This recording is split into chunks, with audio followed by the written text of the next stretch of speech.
Gentleman from New York is recognized. Thank you, Mr. Speaker. I rise today in opposition to the previous question and in support of H.R. 471, the Protecting Americans from Unnecessary Spread Upon Entry from COVID-19, or PAUSE Act. This week, I joined Leader McCarthy and several of my colleagues at a meeting with the Border Patrol Council, representatives of 18,000 members of the Border Patrol, to discuss the crisis at the southern border. Just as we predicted, the number of daily border encounters has been trending dramatically upwards since President Biden took office in 2021. The administration has created an untenable situation from which it may take several years at a minimum to recover.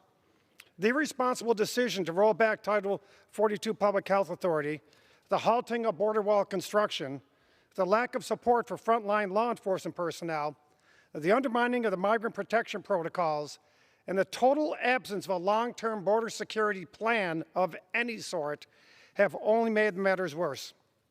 U.S. Customs and Border Protection is now seeing over 7,000 encounters daily, and the Department of Homeland Security is said to be bracing for a significant mass influx of nearly 18,000 migrants daily when Title 22 ends.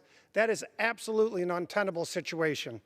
As the U.S. finally gets a handle on managing the spread of new variants and moves steadily towards a post-pandemic recovery, now is not the time to end the use of Title 42 and jeopardize all that progress, especially as numerous countries continue to struggle with the rapid spread of COVID-19 and strengthening variants. The very purpose of Title 42 is to prevent the introduction of dangerous communicable diseases into American communities. We should be doubling down on protecting our communities and economy from these threats, not weakening them. Our border security and immigration system cannot handle any more pull factors as the Biden administration has proven unwilling to secure our southern border. As we are witnessing, the administration continues to strip every tool for managing the border crisis away from frontline law enforcement. Transnational criminal...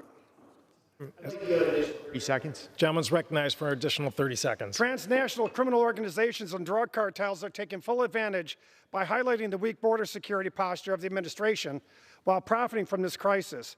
The administration continues to roll back common-sense border security measures, thereby feeding into a false narrative for would-be migrants and encouraging them to come to the United States to seek asylum.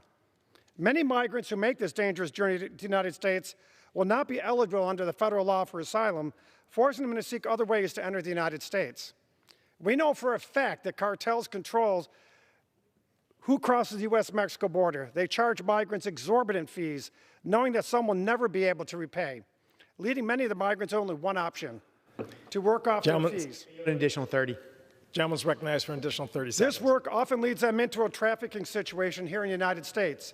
Drugs such as fentanyl, methamphetamine, and other fentanyl-laced drugs are pouring across the southern border and destroying our communities, ending the lives of thousands of Americans every year.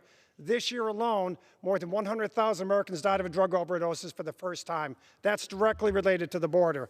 It's got to stop. I appreciate the focus of my colleagues on this critical Homeland Security issue, especially my colleagues from New Mexico, who know firsthand the impact that the border crisis is having in our communities. Thank you, and I yield back. Gentleman yields back. The gentleman from Pennsylvania reserves. Gentleman